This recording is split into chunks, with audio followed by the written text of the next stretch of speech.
ఓం శ్రీమాత్రే నమః. నమస్తే అండి, అందరికీ గుడ్ మార్నింగ్. చింతకాయ కొబ్బరికాయ పచ్చడి కొత్తిమీరతో 4 ఐటెంతో ఎలా చేస్తాననేది చూపిస్తాను మీకు. ముందుగా అయితే ఈ కొబ్బరి అయితే బాగా తురిమేసుకుంటానండి. ముక్కలు కట్ చేసేసాను కదా, ఇది తురిమేసి మీకు నేను చూపిస్తాను.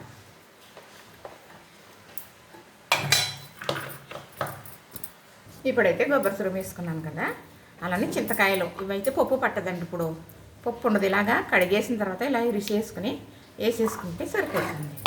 ఈ కొబ్బరికాయ చింతకాయ పచ్చట్లో మనం నూనె అనే ఐటెం లేకుండా చేయొచ్చు. తాలింపు వేసుకోవచ్చు ఇష్టాన్ని బట్టి, అది కూడా మీకు నేను చూపిస్తాను. ఈ కాయలు అయితే కారంగా ఉంటాయండి. సరే తొక్కు వేస్తున్నాను. అలానే చింతకాయలు, పచ్చిమిర్చి, కొత్తిమీర వేసేసాను కదా. కొబ్బరి తురుముకున్నాం కదా, అక్కడికి ఎన్ని 3, ఉప్పుతో 5, ఇది కళ్ళుప్పు చక్కగా వేసేసాను కదా. ఇది మిక్సీ పట్టేసి చూపిస్తాను.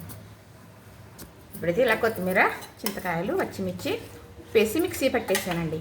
మరి ఇప్పుడు చెప్పే మాటే, మరి మెత్తగా పట్టకూడదు అని చెప్తాను కదా.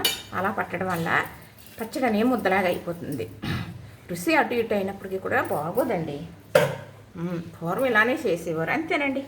కొబ్బరికాయ చింతకాయ పచ్చడి మనం ఉపవాసాలప్పుడు, కార్తీక మాసం అప్పుడు ఇలానే చేసేసుకుంటామండి. ఇంకేం అక్కర్లేదు. పచ్చి పులుసు, అందులో కూడా నూనె ఉండదు, ఇందులో కూడా నూనె ఉండదు. చక్కగా ఇలా చేసేసి పెడితే పిల్లలు అయితే ఎంత ఇష్టంగానో తినేస్తారండి.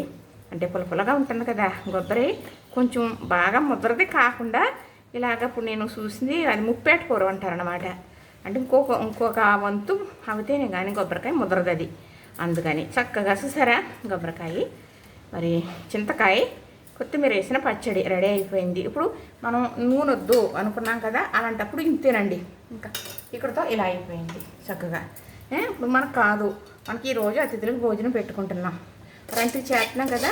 చిన్న పోపు అండి, 1 స్పూన్ నూనెతో 1 స్పూన్ శనగపప్పు, 1 స్పూను మినప్పప్పు, 1 చిటికుడు ఆవాలు, చిటికుడు జీలకర్ర, మరి అలాగే 2 ఎండుమిరపకాయలు, 1 కరివేపాకు రెబ్బ తుంచేసి వేసేసాను. మరి ఈ పచ్చడి అంటే మనం ఎన్ని రకాలు పెట్టినా దీంతో తినేస్తారండి చక్కగా. చూసారా మరి, ఇలాంటి 5 నిమిషాల్లో అయిపోతుందండి. మీకైతే 2 నిమిషాలన్నరలో చూపించేయగలిగాను చక్కగా.